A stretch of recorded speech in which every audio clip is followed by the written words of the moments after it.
Imaginaos un depredador con unas mandíbulas similares a una guillotina. Desde la cabeza a los pies, este animal da mucho miedo. El hienodonte causó estragos en las llanuras de Norteamérica durante más de 10 millones de años. Si me mordiera el brazo, sus dientes lo atravesarían como lo haría la espada de un samurái.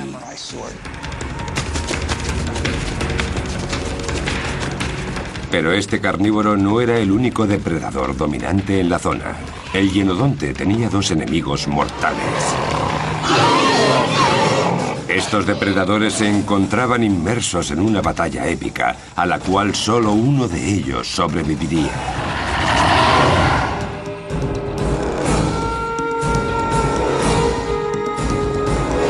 Depredadores prehistóricos, mandíbulas mortales. Hace 32 millones de años comenzó la época del Oligoceno. El planeta por aquel entonces distaba mucho del que conocemos hoy en día. Las temperaturas eran más altas y no había capas de hielo. La Antártida, por ejemplo, era un exuberante pinar. Pero el clima empezó a cambiar. Las temperaturas en Norteamérica descendieron abruptamente.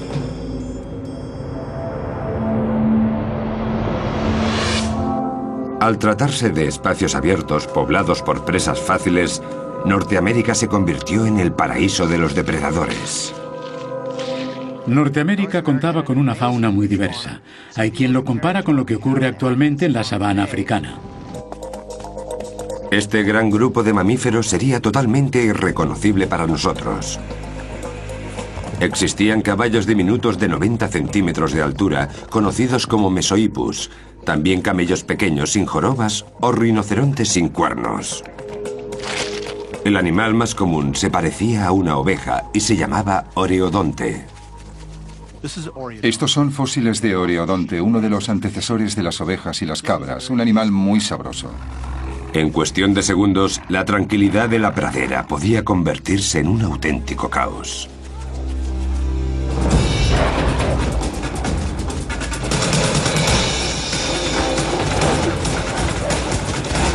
El artífice de este alboroto solía ser el depredador más feroz del momento, el hienodonte. Este es el Hyenodon horridus, el animal más grande y más malo que habitó las llanuras en el Oligoceno. Era el rey de la zona. Esta criatura tenía una cabeza enorme sobre un cuerpo robusto. Era mucho más grande que la mayoría de los animales que cazaba.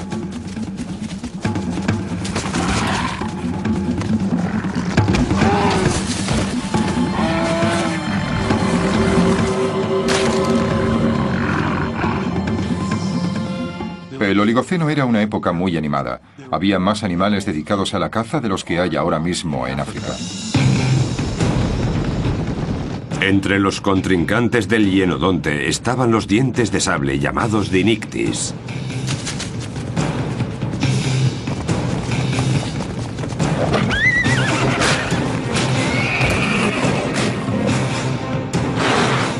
Pero el más raro de todos era una criatura con forma de cerdo y extremadamente desagradable, el entelodonte.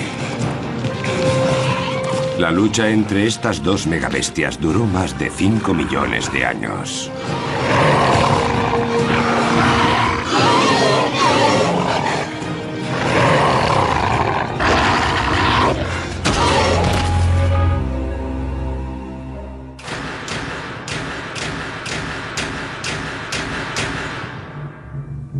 Los paleontólogos están maravillados por las increíbles características del hienodonte. Pero sigue siendo todo un misterio. Se han encontrado muy pocos restos fósiles de este mamífero y su estudio es, por lo tanto, complicado. Solo existe un esqueleto completo en todo el mundo y se encuentra en el Museo de Historia Natural de la ciudad de Nueva York. Solo es posible hacerse una idea de cómo era en realidad el animal si posees un esqueleto entero para estudiarlo en detalle. El doctor Jim Mellett es un experto en hienodontes de renombre mundial. Lleva más de 30 años estudiando esta bestia. Los músculos que sostenían sus mandíbulas estaban muy desarrollados. Cuando mordía algo, sus dientes actuaban como guillotinas. No había presa que se resistiera.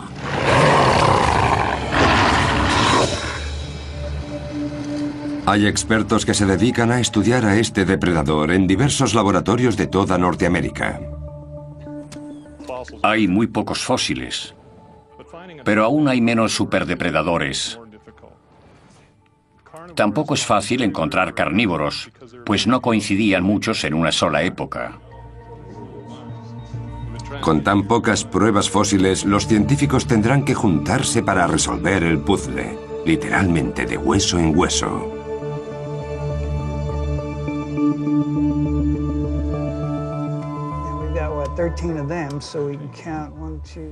Este es uno de los esqueletos más completos que tenemos, y como veis no está entero. Tampoco está muy bien conservado, pero es lo mejor que tenemos. Además, tampoco había muchos carnívoros entonces, así que podía estar en mejores condiciones, la verdad. Pero tampoco eso es habitual en zonas tan áridas. He aquí las llanuras de Dakota del Sur.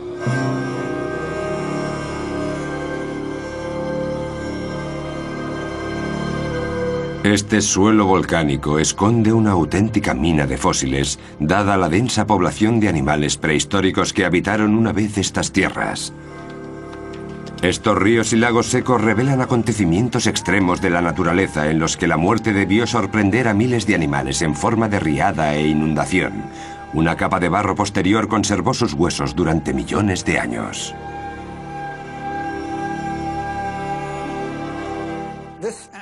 Este animal está en posición mortal. Revela que murió por sí mismo y los sedimentos lo cubrieron por completo. Los productos químicos de las aguas subterráneas se impregnaron en el hueso y lo endurecieron. Por eso se conservó durante más de 30 millones de años. La erosión del paisaje durante estos 30 millones de años ha sido tal que los fósiles podrían encontrarse en cualquier sitio. Este hueso estaba bajo tierra, pero las lluvias torrenciales de los últimos tiempos han erosionado la zona de forma que las nuevas riadas están desenterrando todos los fósiles que allí se encontraban. La propia lluvia nos está desvelando los secretos que tanto tiempo llevan ahí escondidos. Los primeros fósiles del hienodonte aparecieron en las llanuras durante el siglo XIX. Estos preciados huesos se enviaron a Filadelfia, donde el doctor Joseph Leidy describió por primera vez el animal. Le llamó hienodonte porque significa diente de hiena. Don significa diente y hiena no necesita más explicación. Si yo hubiera sido el primero en ver este cráneo, no le habría llamado diente de hiena, pero supongo que para él se parecía tanto a ese animal que fue el primer nombre que se le ocurrió. Aunque puede que el doctor Leidy se precipitara al ponerle a este depredador de más de 30 millones de años el nombre de la hiena. No es la primera vez que nos damos cuenta, posteriormente, de que el nombre de un animal no es el más adecuado. Este es uno de esos casos. Cuando los científicos modernos empezaron a estudiar con más detalle el hienodonte, encontraron muy pocas similitudes entre él y su tocayo actual. La hiena y el hienodonte no están en absoluto relacionados. Son animales completamente diferentes y sus antepasados también lo eran. La diferencia más dispar era el tamaño de su cabeza y la postura general. Si dibujamos una línea sobre la espina dorsal de ambos animales, las diferencias saltan a la vista. La columna de la hiena está muy inclinada, por lo que las dos patas traseras son más cortas. Al no poder utilizar la hiena actual como referencia, los científicos no sabían cuál podía haber sido el aspecto físico del hienodonte. Estudiando su cráneo, vieron que la lámina ósea que se encuentra en la parte superior de la boca se extiende hacia los dientes traseros, lo que indicaba que podía haber sido un oso hormiguero o incluso una criatura marina. El otro único animal que se nos ocurre con un paladar óseo tan grande es un delfín. Este es Flipper. Esto de aquí son sus dientes. Los dientes terminan aquí y el paladar óseo continúa hacia la parte posterior de la mandíbula. Por eso algunos científicos consideraron la posibilidad de que el hienodonte fuera un animal acuático. Los paleontólogos dependen de los animales modernos para poner cara a los fósiles que encuentran bajo tierra. En este caso, tienen un problema. Cuando te encuentras con el fósil de un animal tan extraño y poco habitual como el hienodonte, te resulta difícil imaginarte cómo vivía, qué aspecto tenía, etc. Gracias a las nuevas tecnologías, el Dr. Mellet sugiere construir un modelo híbrido de la bestia en cuestión con elementos de depredadores similares. Comenzaron la operación con el lobo, un animal de postura y comportamiento similar al de un hienodonte. Comparemos ahora la cabeza de este lobo con el cráneo del hienodonte. El lobo tenía unas patas mucho más largas que le permitían correr más rápido. Para el estudio tendrán que acortar las piernas si quieren comparar el tamaño y la postura del hienodonte. Esto es bastante raro. El cráneo parece enorme y es como si el animal estuviera de pie, con la cabeza inclinada hacia afuera. El cuerpo del lobo es demasiado pequeño para la cabeza del hienodonte, por eso el Dr. Mellet eligió para la próxima prueba un depredador prehistórico como modelo, el tigre diente de sable. El tigre diente de sable tenía una complexión mucho mayor. En ocasiones atacaban a presas aún más grandes y se comportaban como verdaderos osos en el sentido de cómo corren hacia su presa. El cuerpo del diente de sable encaja mejor con la cabeza del hienodonte, excepto por los músculos de la espalda. Eso significa que las patas delanteras del felino eran mucho más fuertes que las del hienodonte. ¿Puedes quitarle la joroba? Claro, voy a borrarla un poco. ¿Y hacer más pequeños los músculos de las patas? Al reducir los músculos de las patas, el modelo se parece mucho más a un hienodonte, pero queda un último detalle, la longitud de la cola. A ver si puedes alargar la cola por lo menos el doble. Ahora sí tenemos algo muy similar a nuestro bicho. Buen trabajo. El hienodonte se parecía más a un felino grande que a un lobo porque necesitaba un cuerpo robusto que sostuviera su gran cabeza. Sus patas pequeñas y musculadas le permitían acelerar en poco tiempo y cubrir distancias mucho más largas.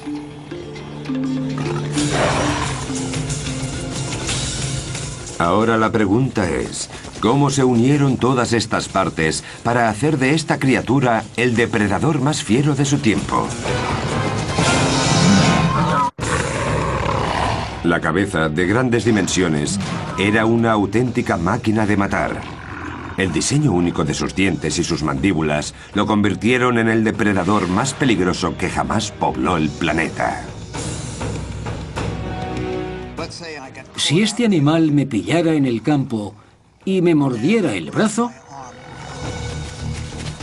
el primer mordisco me rompería todos los huesos del brazo y a medida que cierra la boca, sus dientes lo atravesarían como lo haría la espada de un samurái. Este es un Hyenodon horridus, uno de los grandes, 38 centímetros de auténtico terror. Es uno de los cráneos más grandes que se han visto de este animal. Un cráneo grande y unos dientes enormes del tamaño de los de un oso. Además de 4 caninos mortales, la boca contenía numerosos dientes extremadamente afilados. Para que os hagáis una idea de cómo atacaba a sus presas, os diré que penséis en un pitbull con una guillotina en la boca. Esta bestia tenía 8 dientes muy afilados, 4 a cada lado de la mandíbula.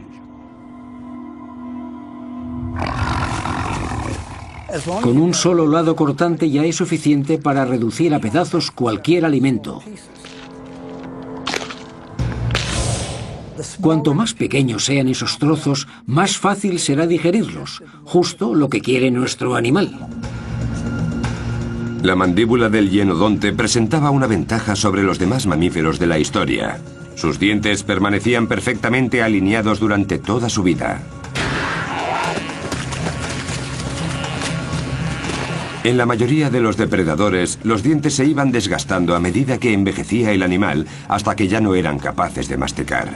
Cuando ya no lograban ingerir alimentos, se morían literalmente de hambre. El hienodonte resolvió este problema de un modo único entre los mamíferos. Su organismo desarrolló un sistema de rotación de dientes. Como veis en este fósil de un ejemplar de mucha edad, equivalente a un humano de 90 años, por ejemplo, es que el lado afilado está del lado de la raíz del diente. Para mantener el contacto necesario para masticar, los dientes superiores rotaban hacia adentro y los inferiores hacia afuera. Este sistema permitía incluso a los hienodontes de más edad roer sin problemas un animal muerto. Incluso aquellos que ya han perdido el esmalte de sus dientes mantienen capacidad cortante entre las mandíbulas superior e inferior.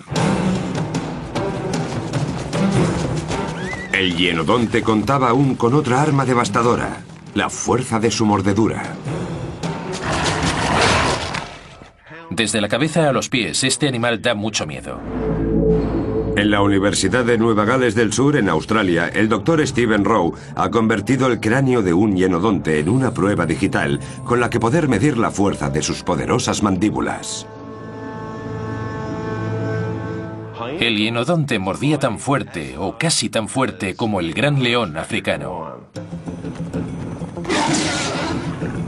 Cuando el Dr. Rowe llevó a cabo el estudio con el cráneo del hienodonte, descubrió que entre la cabeza y los músculos de las mandíbulas producirían una fuerza total de 270 kilos.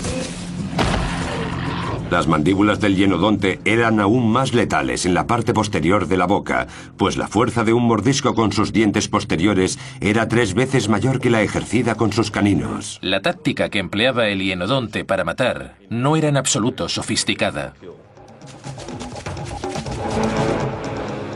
Era un animal que simplemente se plantaba allí y aplicaba una fuerza descomunal con sus dientes al morder a su presa.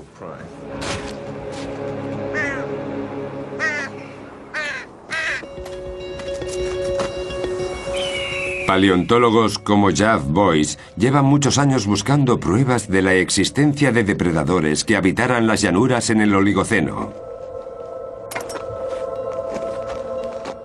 Encontré esto hace unos días. Como estaba todo muy húmedo y parecía muy frágil, no me atreví a extraerlo. Así que voy a intentarlo ahora. Boyce tiene ahora pruebas del feroz ataque de un hienodonte en donde nunca antes había mirado nadie. Heces de animal, también conocidas como coprolitos. Esto que veis son coprolitos, heces fosilizadas. Y todas ellas pertenecen a carnívoros, algo que sabemos gracias a su alto contenido en calcio. En el interior de los coprolitos, Boyce ha encontrado restos del cráneo aplastado, digerido y expulsado de un caballo. La mayoría de los depredadores nunca morderían el cráneo de una presa por miedo a romper un diente. En el cráneo casi no hay carne, por eso suelen dejarlo tal cual. Solo un animal tenía unas mandíbulas, unos dientes y un deseo lo suficientemente fuertes como para comerse un cráneo, el hienodonte. La prueba, un incisivo de más de 30 millones de años completamente intacto. Aquí podéis ver los dientes, la misma forma. La razón más probable por la que aún se ven en los coprolitos es que el hienodonte pilló al caballo, le mordió el hocico y la parte delantera de la cara para matarlo y se tragó lo que arrancó del primer mordisco. La boca del hienodonte se abría tanto que le cabía dentro el cráneo de otro animal, por eso les arrancaba la cabeza de un mordisco. Tras años de intensa investigación han logrado determinar la fuerza de un hienodonte, pero aún no saben nada sobre su nivel de inteligencia. El tamaño de su cabeza sugiere un cerebro bastante desarrollado. Con la ayuda de una tomografía, el doctor Larry Whitmer explorará el interior del cráneo de un hienodonte y obtendrá una visión privilegiada del mismo, como si el animal aún estuviera vivo. Pero tras 30 millones de años, el cráneo se ha fosilizado y convertido en roca, por lo que será más difícil distinguir el tamaño y la forma reales de la cavidad cerebral. El problema es que no sabemos muy bien qué se supone que tenemos que encontrar. Es la primera vez que escaneamos el cráneo de un hienodonte y no tenemos ni idea de qué buscamos. El doctor Whitmer ha descubierto que la mayor parte del cráneo de Hienodonte estaba cubierto de músculos que iban a las mandíbulas, por lo que no quedaba mucho espacio libre para un cerebro, pero también se ha dado cuenta de que esos músculos presentaban un diseño especial para optimizar su uso. En el momento en que el animal ataca a su presa, muerde y mastica, es muy importante que los músculos de las mandíbulas, muy desarrollados, no obstruyan las vías respiratorias.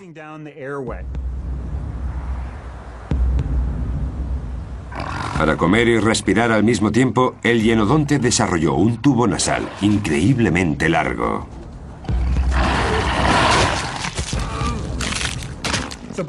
Gracias a ese tubo óseo tan largo, que iba casi hasta la parte posterior de la cabeza, el animal puede dedicarse a presas más grandes, llenar más la boca y seguir respirando sin problemas. Una adaptación verdaderamente asombrosa. El cerebro del Hienodonte se divide en 3 cavidades pequeñas dedicadas, respectivamente, a la inteligencia, el olfato y la coordinación. La zona del cerebro encargada del olfato era increíblemente enorme. Eso nos hace pensar que, en comparación con el sentido de la vista o el oído, para el Hienodonte, el olfato era sin duda mucho más importante. El Dr. Whitmer cree que el sentido del olfato era la herramienta primaria del Hienodonte a la hora de buscar alimento. Seguramente seguía el rastro de cualquier animal a distancias de hasta 1,5 kilómetros. Y cuando se acercaba la persecución, el Hienodonte se basaba más en su fuerza que en la agilidad. Lo más probable es que no realizara ninguno de esos movimientos rápidos, elegantes y delicados que ejecutan otros depredadores. Da más la sensación de que fuera como un camión que se acercara a la presa y luego la acribillara. En el centro del cerebro se encuentra el neocórtex. En el caso del Hienodonte muy pequeño, lo que indica que no se trataba de un animal especialmente inteligente. Sin embargo, no estaba en desventaja. Hay que tener en cuenta que hace 30 millones de años ningún animal tenía la inteligencia de los depredadores o las presas de hoy en día. El Hienodonte se relacionaba toscamente con su entorno. Su vista y su oído no le facilitaban las cosas y era de todo menos sofisticado. Seguramente a los demás animales les resultará relativamente fácil burlar su atención. El Hienodonte se guiaba más por su instinto que por su deducción. La limitada inteligencia del Hienodonte también sugiere que seguramente no cazase en grupo. Su cerebro no le había advertido aún de que con un ataque colectivo, como el que realizan los lobos, por ejemplo, que trabajan en grupo y mordisquean a su presa, obtendrían resultados mucho más positivos. El diseño biogenético del Hienodonte, realmente único, le permitía sin embargo ser el depredador más feroz. Aún así, necesitaría una serie de habilidades que le permitieran inmovilizar a los diferentes tipos de animales que poblaban las amplias llanuras norteamericanas. Si no desarrollaba esas habilidades, estaría perdido.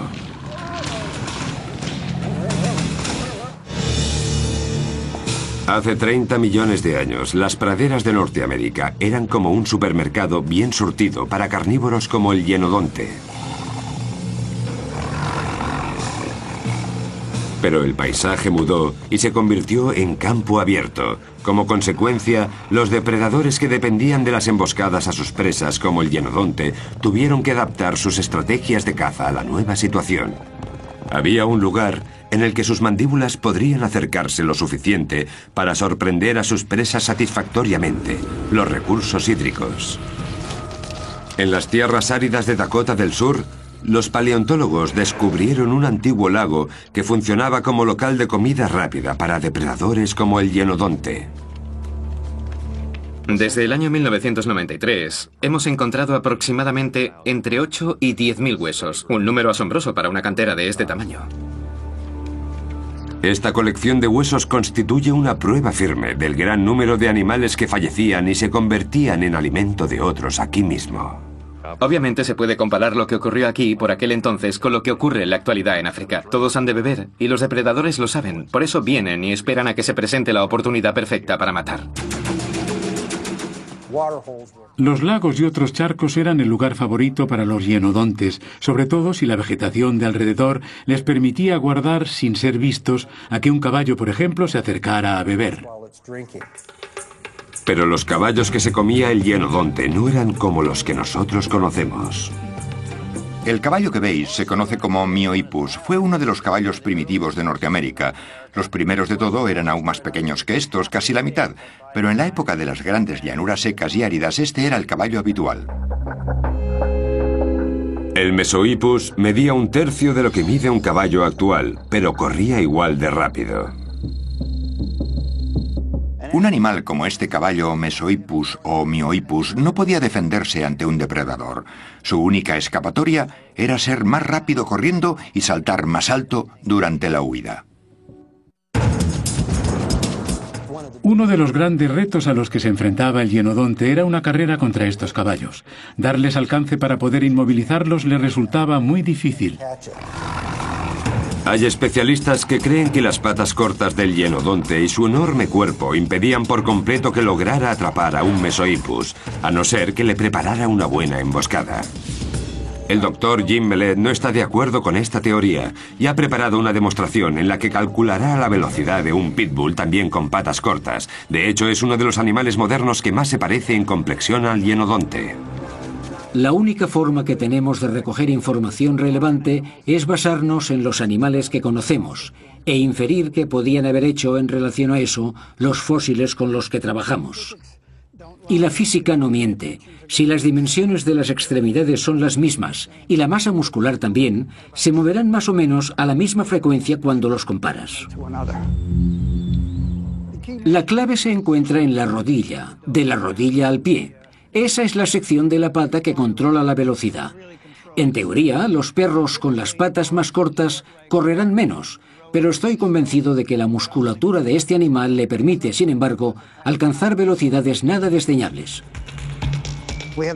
Esto ya está listo. El doctor Mellett utiliza un radar para medir la velocidad del can. Muy bien, todo listo. Vamos allá. ¡Vamos, Pepper! ¡Vamos, venga, venga, venga! ¡Vamos, vamos, vamos, vamos, vamos!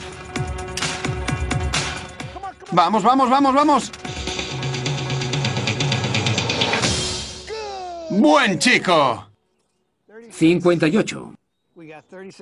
58 kilómetros por hora, es decir, 10 kilómetros por hora más rápido que un caballo. No me lo creía cuando vi que alcanzaba los 58 kilómetros por hora. Su baza es la capacidad de aceleración. La distancia era corta, pero acelera muy rápido. Es la prueba de que un animal con patas cortas también puede ser un gran velocista. El cráneo del hienodonte era 2 veces más grande que el de este animal, pero en mi opinión corría a una velocidad semejante, 58 kilómetros por hora, suficiente para alcanzar una presa. El hienodonte no se alimentaba únicamente de caballos. En el menú también había camellos. Estos parientes pequeños de los habitantes actuales de África formaban parte esencial de la dieta del hienodonte. En algunas zonas de las llanuras aparecieron grupos de huesos de camello que seguramente fueron un primer plato para el hienodonte. Los camellos eran aún más rápidos que los caballos. Gracias a sus grandes dimensiones, el hienodonte usaría su tamaño para ganar la carrera.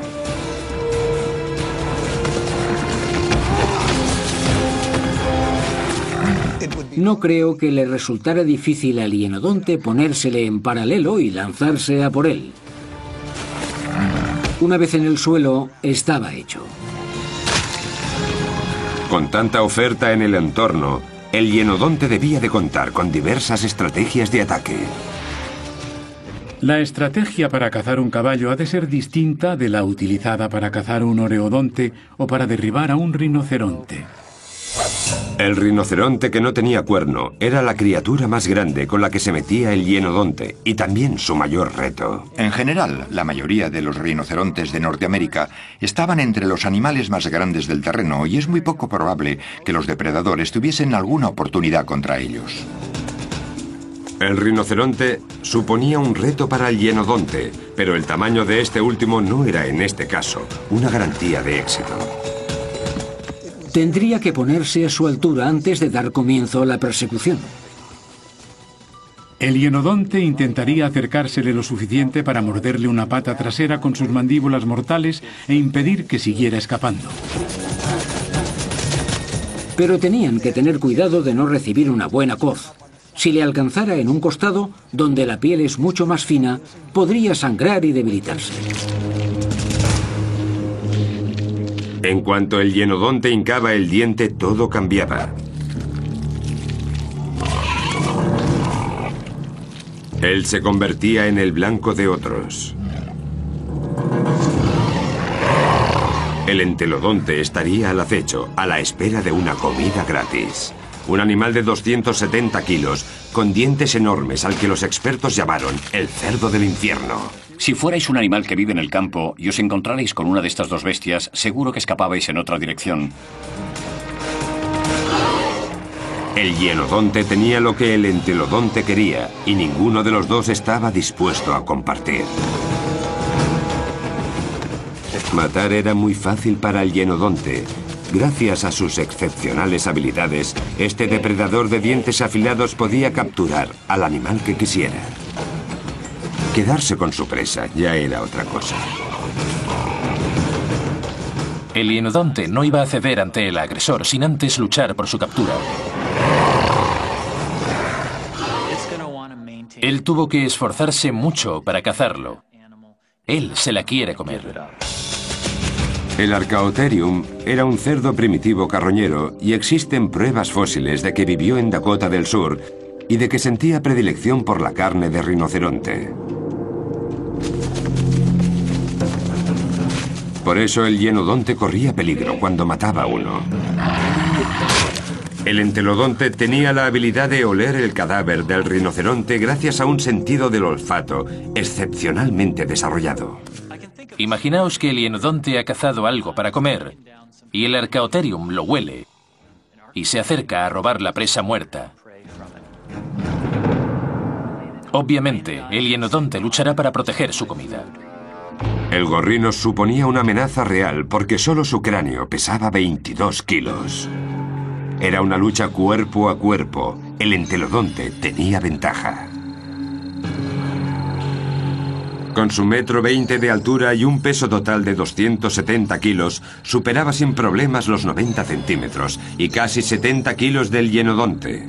Este último era más rápido, sí, y tenía unos dientes más afilados, pero las mandíbulas del cerdo se abrían lo suficiente como para aplastarle la cabeza.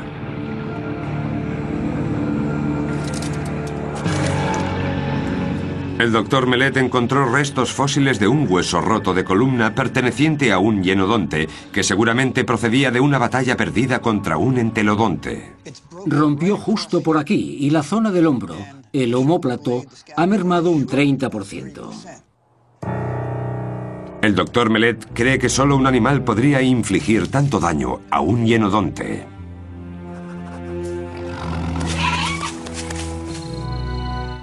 La espalda de un hienodonte y el cráneo de un entelodonte están más o menos a la misma altura. Estas pruebas nos dan una idea de cómo podía haberse desarrollado una batalla campal entre dos de los depredadores más feroces de la historia. El hienodonte tenía que ser muy rápido para mantenerse lejos de las mandíbulas de un Archaeopteryx. Si este último lo enganchaba con sus fauces, estaba perdido.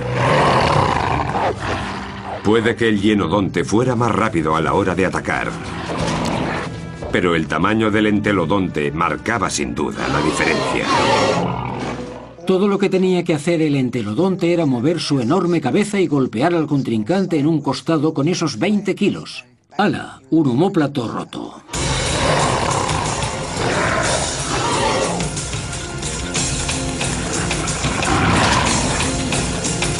En semejante lucha, el hienodonte apenas escapaba con vida. Si solo le rompía el omóplato, podía seguir viviendo, pero físicamente muy discapacitado. Ambos científicos están de acuerdo en el hecho de que el hienodonte no disponía de las herramientas necesarias para mantener a raya a un entelodonte adulto hambriento. Sin embargo, hay pruebas fósiles de que no tenía miedo de los más pequeños. Cuando el entelodonte aún era una cría, el hienodonte podía agarrarlo por el hocico. Aquí podemos ver una cicatriz que ha quedado marcada en el hueso. En el otro lado hay otra, mandíbula superior aquí, mandíbula inferior detrás. Mordía al antelodonte en el hocico y lo zarandeaba, pero no lo mataba. Dado que el cráneo que tiene Boyce es de un adulto, es de suponer que el joven entelodonte sobrevivió a un ataque brutal. Hay muy pocos fósiles que den fe de estos violentos encuentros. Cada vez que los paleontólogos encuentran un hueso dañado por un depredador, se abre ante ellos una nueva ventana hacia un mundo cruel. En 2006, el Dr. John Hogganson abrió una investigación para esclarecer la muerte de un Dinictis, un felino diente de sable primitivo. La prueba principal del caso era un cráneo de 30 millones de años. Había marcas de algo punzante sobre el cráneo, y decidimos investigar qué animal podría haber herido de esta manera al felino. ¿Qué otro depredador lo tenía en su lista de presas? El Dinictis era un depredador peligroso con el que nadie quería tener problemas. Sus largos dientes de sable rajaban sin pudor la garganta de sus presas. El animal que atacara a este felino seguramente lo haría por la cabeza, bien por encima o por debajo del cráneo. Lo más probable es que se tratara de un golpe mortal. Estas marcas no muestran señales de haberse curado. La víctima falleció poco después del ataque. El Dr. Hogganson le trajo el cráneo del felino al Dr. Jim Martin a la Escuela de Minería de Rapid City, en Dakota del Sur, para que intentara averiguar si alguno de los depredadores de su colección podía haber llevado a cabo semejante atrocidad. No tardaron en descartar dos de los principales sospechosos. Este es el entelodonte. Sus dientes son demasiado grandes. Está claro que él no ha sido. Probemos ahora con el Dinictis y veamos qué tal. Vaya, esto es más interesante. Barajamos la posibilidad de que hubiera sido otro felino similar, otro Dinictis. En ese momento empezamos a elucubrar sobre una supuesta lucha felina verdaderamente cruel. Pero los dientes del supuesto felino de dientes de sable tampoco coincidían con las marcas que encontraron en el cráneo. Tras eliminar a sus dos sospechosos, decidieron centrar su atención en el hienodonte. No cabe duda de que estos dientes de hienodonte sí coinciden con las marcas. Las tres marcas de heridas punzantes se alineaban al igual que los dientes de hienodonte. De alguna manera, el superdepredador consiguió vencer al felino. Tuvo que tratarse de un ataque sorpresa. Probablemente el hienodonte sorprendió al felino.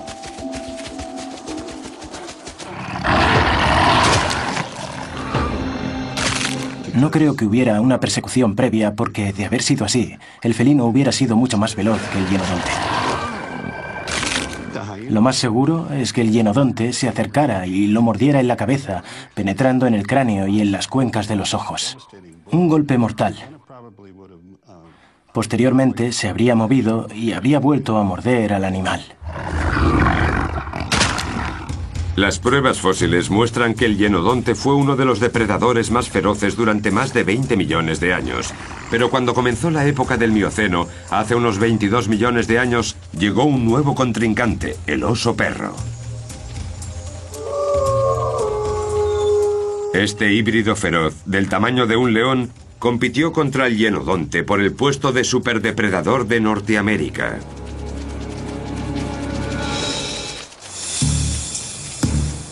Hace unos 20 millones de años, el hienodonte había evolucionado y se había convertido ya en la especie más dominante de todas las jamás conocidas, Horridus.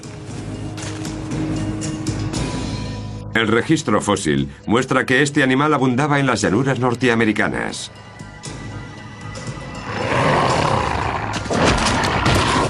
Pero la vida en el Mioceno se hizo cada vez más difícil para el monstruo de la guillotina en la boca. Diversos factores propiciaron su desaparición, entre ellos el cambio climático. Cuando hablamos de la extinción del hienodonte, el planeta estaba inmerso en varios cambios. Hace 20 millones de años, los matorrales frondosos y los bosques espesos dieron paso a un campo abierto y simples pastos. Las temperaturas descendían y la vegetación escaseaba, con lo que ya no era tan fácil esconderse y acechar posibles presas.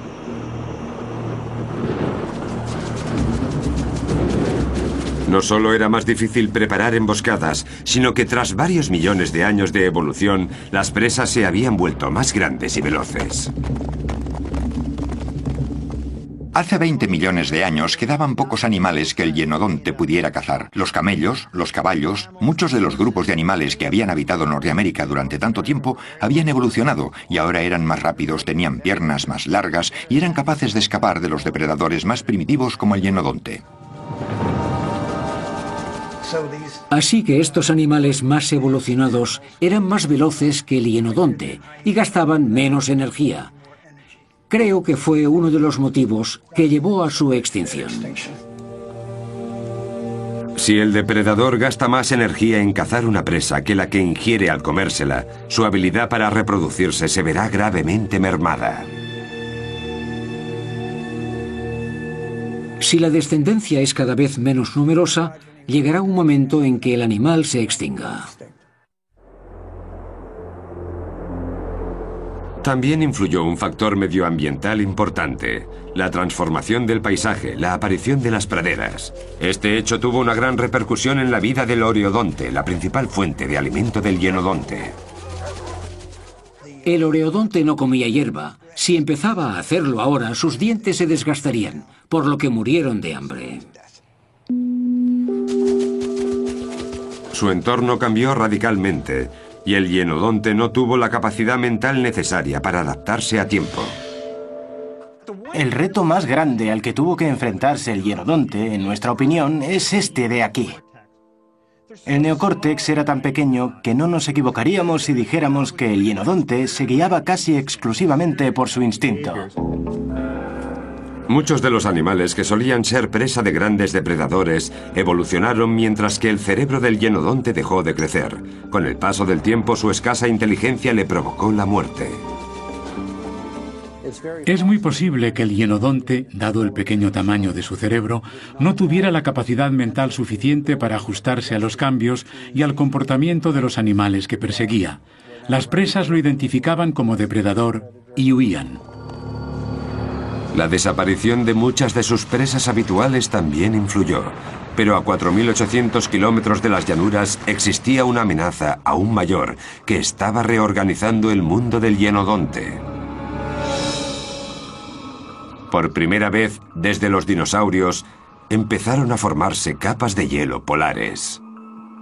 Estos glaciares obtenían el agua del océano, lo que provocó que el nivel del mar descendiera considerablemente y se formara un puente terrestre entre Rusia y Asia. Fue precisamente por ahí, por donde entraron los osos perro asiáticos que invadieron Norteamérica. Creemos que cruzaron a pie el estrecho de Bering, que no era muy grande por aquel entonces. Seguramente los animales atravesaron Siberia sin problemas, cruzaron el estrecho, bajaron por Canadá y se esparcieron por toda Norteamérica. Los osos perro eran extremadamente peligrosos. Tenían el tamaño de un oso y la velocidad y agilidad de un lobo. Tengo la impresión de que tenía que dar mucho miedo encontrarse de frente con uno de esos animales. Tenían unos caninos impresionantemente largos, más que los de cualquier otro depredador, excepto los dientes de sable. El hienodonte no tenía muchas opciones cuando debía defender su alimento frente a un oso perro de aquellos.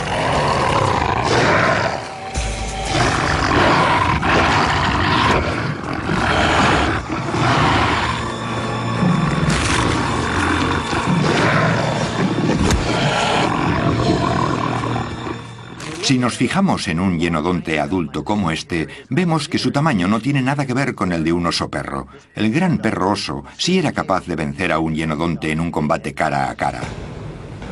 A la hora de cazar, el oso perro establecía inmediatamente su supremacía. Era un animal mucho más sofisticado que el hienodonte. Además, el hecho de que fuera mucho más grande y veloz ayuda a creer que en campo abierto el oso perro alcanzaría sin problemas al hienodonte. Este animal podía matar cualquier ser viviente de aquella época. Los osos perro mataban a muchísimas presas, pero también le quitaban la comida de la boca al hienodonte. Lo mejor que podía esperar el hienodonte era aprovecharse de las sobras que dejaran los osos perro cuando acabaran de comer. Como no era suficiente, acabó por extinguirse. Hay un principio llamado de exclusión competitiva, que dice que dos especies no pueden ocupar el mismo nicho ecológico al mismo tiempo. Sería como tener dos McDonald's, uno justo al lado del otro, en la misma calle. Se centran en el mismo consumidor, así que o bien terminan fusionándose o uno de ellos tendrá que dejar el negocio.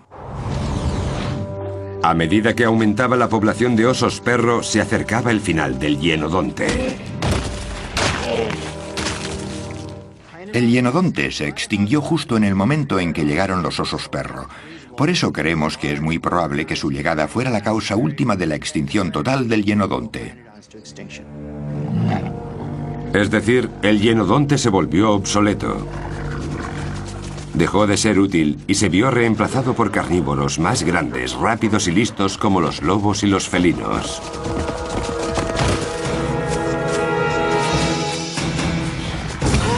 La mayoría de mamíferos no duran más de 5 millones de años. El hienodonte, sin embargo, sobrevivió más de 20 millones. No cabe duda de que esta bestia de mandíbulas mortales reinó sobre el planeta. Las mandíbulas eran su arma. El hienodonte tuvo las mandíbulas más poderosas de todo su tiempo. Desde la cabeza a los pies, este animal da mucho miedo. Su mordedura supera en fuerza a la de cualquier animal todavía existente. El hienodonte creó un reino de terror solo con el poder de su cabeza. Dominó con la ayuda de un arma mortal que despachaba cualquier presa en cuestión de segundos. Su dentadura, fuerte y afilada, dejó una huella en la historia que ningún otro animal logró igualar jamás.